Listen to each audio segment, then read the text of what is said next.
JB crew back with another video. We about to hop into Watchmojo's top 10 iconic rap feuds. This is before the Kendrick and Drake beef, so that's not going to be on this list. But it should have a whole bunch of great fucking beefs because there's been a lot of, there's been a lot of history. Before we get into it, though, I want to thank all my subscribers. We're at 2,020 something subscribers. I'm amazed. I'm grateful for all you guys for being here. Let's continue to grow the channel and let's continue to request more music, and I'm gonna get it done. With all that being said, let's just hop into this list, man. I'm curious to what's number. Well, I think I know it's number one, but I'm curious about the rest of it. Let's go. We keep on coming while we running for your juice. Steady gunning, keep on busting at the boots. You know the rules. Welcome to Watchmojo, and today we're counting down our picks for the most infamously legendary beefs in the history of hip hop. They know they can't shine if I'm around the rhyme. Number 10, Gucci Mane versus Jeezy. The year was 2005. It's a good little start because they beef got serious too. Yeah, somebody died and they beef. And the rapper, then known as Young Jeezy, was working on his third LP, Let's Get It Thug Motivation 101. The stones in the watch, yeah, they match the chain. New Jordans on his feet, Snowman's the name. That same year, Gucci Mane was readying his debut album, Trap House, which featured a collaboration with Jeezy titled Icy. Cause we icing, so icing. We icing, so icing. Then, apparently without warning and without paying Jeezy, the song would be the subject of royalty disputes when it appeared on Gucci's album. This conflict quickly escalated to a deadly point when Gucci was the focus of a home invasion that left one Jeezy associate, Pookie Loc, dead. The feud continued from there. However, a shared performance on Versus in 2020 indicated that those two Atlanta legends still have each other's admiration. And a lot of people gave them flack for doing this, bro, but I thought it was a dope thing to see that two grown men 15 years later squashed the beef, bro, and that was dope, bro. I don't care what the situation was back in the day, bro. That's dope to see. Hey, man, listen, all respect. I appreciate you for throwing out the olive branch. I accept that. No disrespect, it's all love. Number 9, Eminem versus Benzino. There is no denying the influence that magazine The Source has historically possessed over hip-hop's meteoric rise within the public consciousness. The Source was quickly becoming the central voice of hip-hop. However, the founder of said magazine, That's wild. Look like a damn dog. My bad. Look like a pit bull or something. Benzino was eventually himself part of one of the art form's most brutal beefs. The opposition? None other than Eminem, who has never been shy about entering a war of words with just about anyone. See, I knew he was about to go there, and I just want, please, don't hate me for this, because I'm going to ask a serious question. Who is the most lyrical person that Eminem got to a rap battle with? And I'm going to say, it's MGK. And that's sad. He hasn't battled anybody that's a true lyricist. Benzino, no. Nick Cannon, no. Insane Clown Posse, no. Mariah Carey, no. Who else? He hasn't beefed with nobody that's like a real rapper. If he has, comment below, and I might be wrong, but no. I'm not going to change my mind on that. He hasn't beefed with nobody that's a true lyricist. I'm not saying he lost any rap battles he was in, but I wouldn't call them like true rap battles. No. But he's still dope. He's a dope rapper still. So. I would never claim to be no Ray Benzino, an 83-year-old fake Pacino. Tensions rose after The Source gave M's Marshall Mathers LP negative press, resulting in a back and forth between both parties. Respect the hood, Marshall, or the hood will take you out. Benzino's diss track, Pull Your Skirt Up, may have been an opening volley, but Eminem's Nail in the Coffin proved to be a proverbial self-fulfilling prophecy for Benzino. Don't get it twisted, yo. The Source has a white owner. Number 8, BDP versus Juice Crew.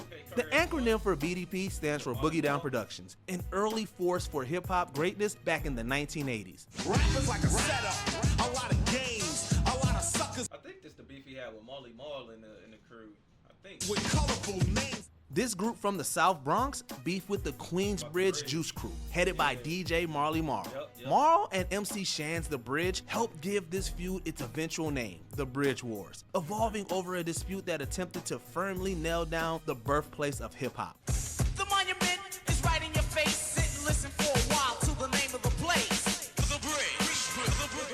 PDP's South Bronx was a callback for the ages, and pretty soon, rappers from all across New York were getting in on the action. Remember, Bronx River, rolling thick with cool DJ Red Alert and Chuck Chill Out on the mix. Ultimately, however, it was fans of the genre that won out, since so many of these songs went on to become stone cold classics.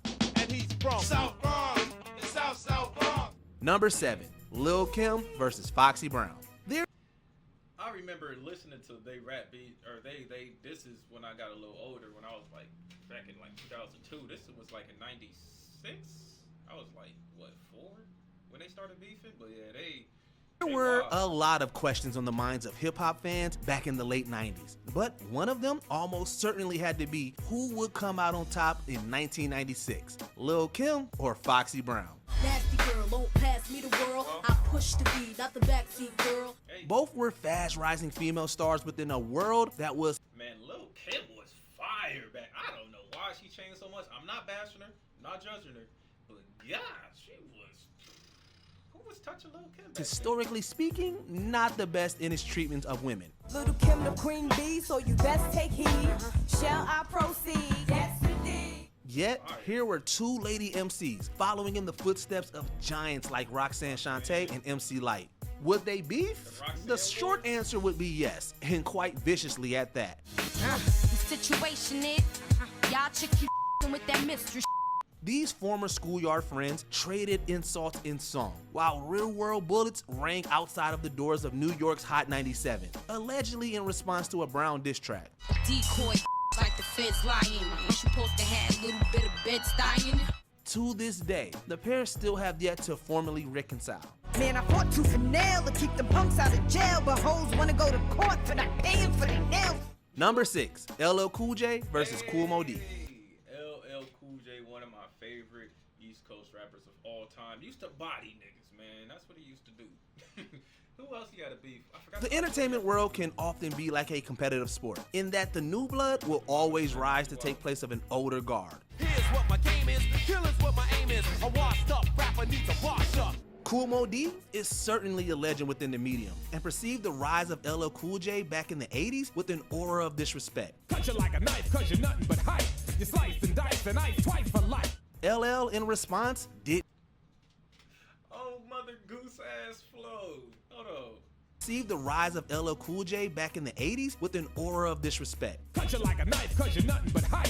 You slice and dice and ice twice for life. LL, in response, didn't shy away from calling out Kool Moe Dee and defended himself against accusations that his flow and visual aesthetic had been copped from this hip-hop elder statesman. Back for the payback, I must say that. I heard your new jam, I don't play that. Thankfully, this rivalry didn't end up with any fatalities or anything serious of that nature. But the few...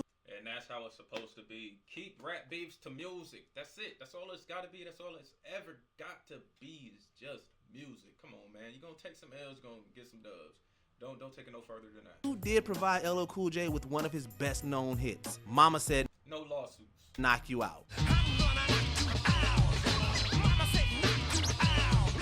Number 5, Drake versus Pusha T. Super... Ooh, speaking of lawsuits, hey, I'm praying to God he does not say Drake won this beef, because Drake got washed in this too. Not being biased or anything against Drake, but he is 1-3 in rap beefs. Lost to Joe Budden, who set the blueprint for Pusha T, and then he set another blueprint for Kendrick Lamar.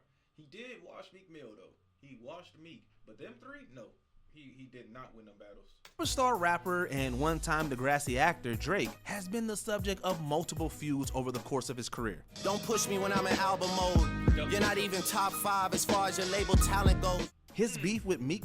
Let's see who was in good music around that time. I know it was Big Sean, Sci-Hi the Prince, Tiana Taylor was in there, Kid Cudi was in there.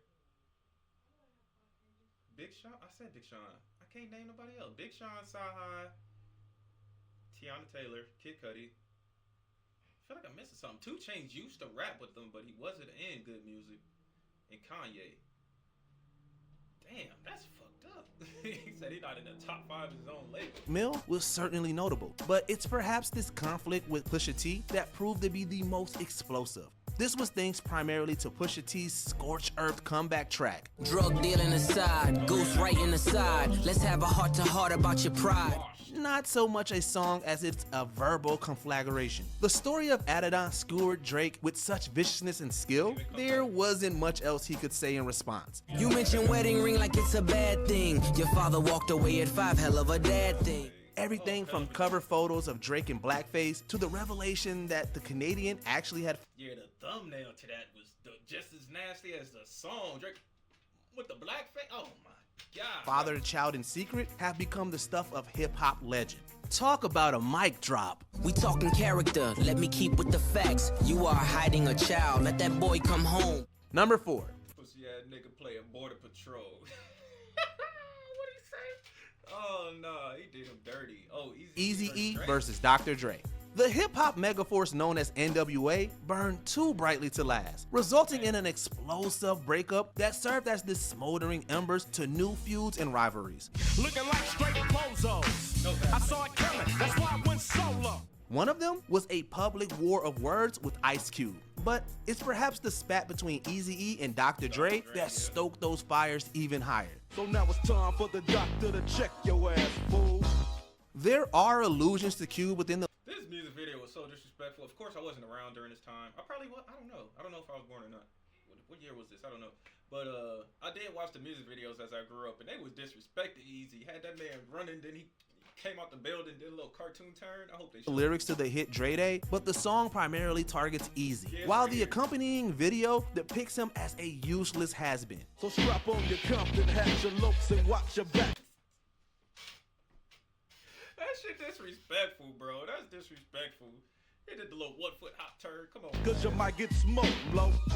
Eazy-E in retaliation used Dre's real-life association with the more glamorous and very 80s looking group World Class Wrecking Crew as a means to expose the doctor as a tourist to the streets rather than a real G. Number 3, 50 Cent versus Ja Rule. And 50 Cent still being petty to this man till this day. Let Ja Rule live, man. A lot of hip-hop fans of a certain age will remember where they were back in the 2000s when this legendary beef was going down. I got the sickest vendetta when it comes to the cheddar. It was almost comical to watch the video disses and lyrical insults hurled between 50 Cent and Ja Rule during this time, primarily because the end results were so personal. You said you a wankster and you need to stop fronting. You go to the dealership, but you never cop none. The pair That's have a fucking sad bar.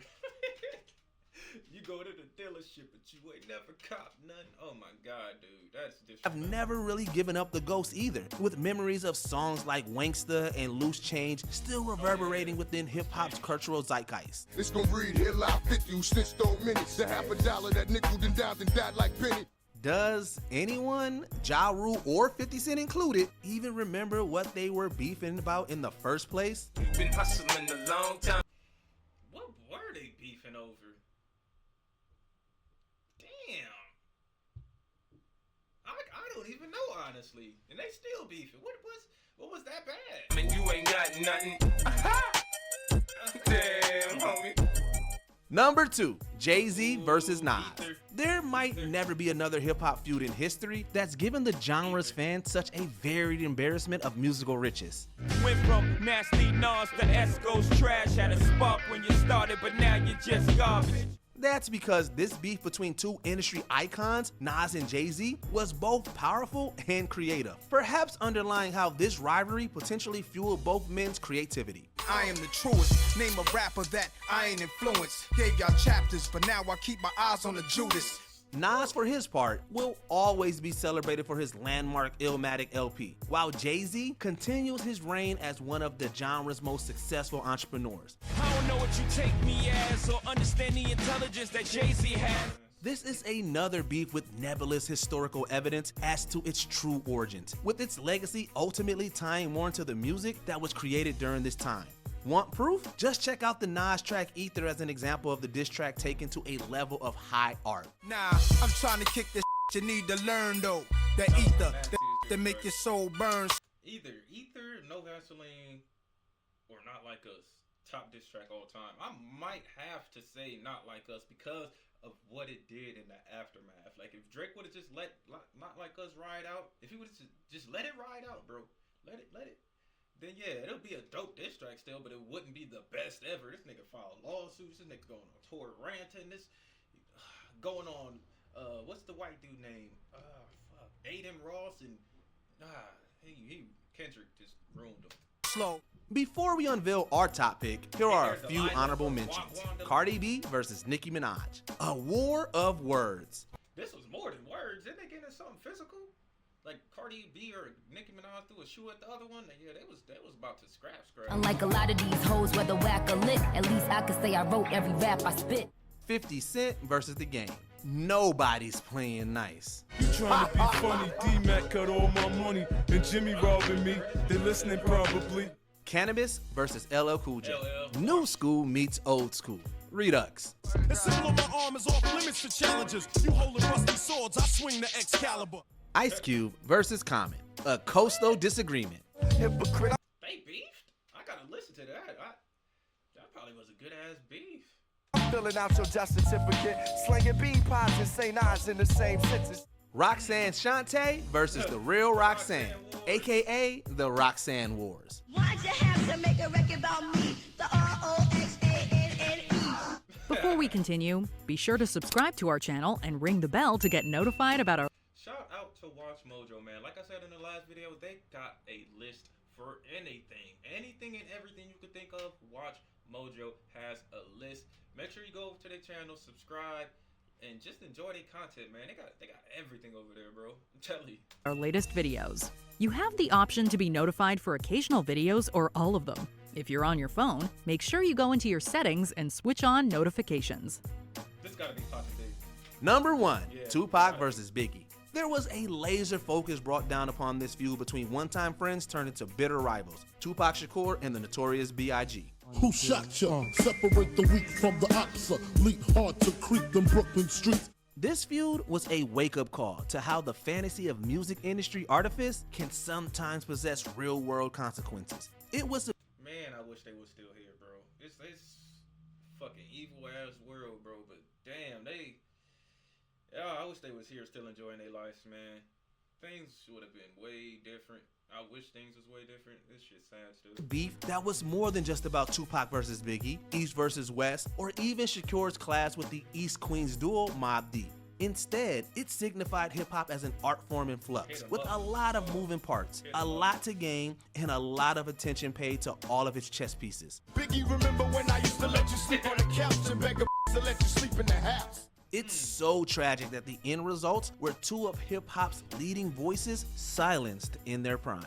Clip detect respect, I demand it. Slip and break the 11th commandment. Which hip-hop beef still gets you all riled up? Let us know in the comments down below. Open up your third eye, black helicopters in the sky. Did you enjoy this video? Yo, shout out to Watchmojo for that list, man. Like I said, the Kendrick and Drake beef was not on there, but based on that list, I'd have to put it number 2. Maybe over time it'll get to number 1. But right now I gotta put it number 2 over Jay-Z and Nas because that shit was wild, bro. And then the aftermath was just, whoo, crazy. Hey, but yeah, right. I'm about to end the video right here. If you like what you heard, like what you saw, like, comment, subscribe, request more music, I'm gonna get them done. Let's continue to grow the crew. I'm gonna catch y'all on the next video. Thank you. Ha ha ha ha ha ha!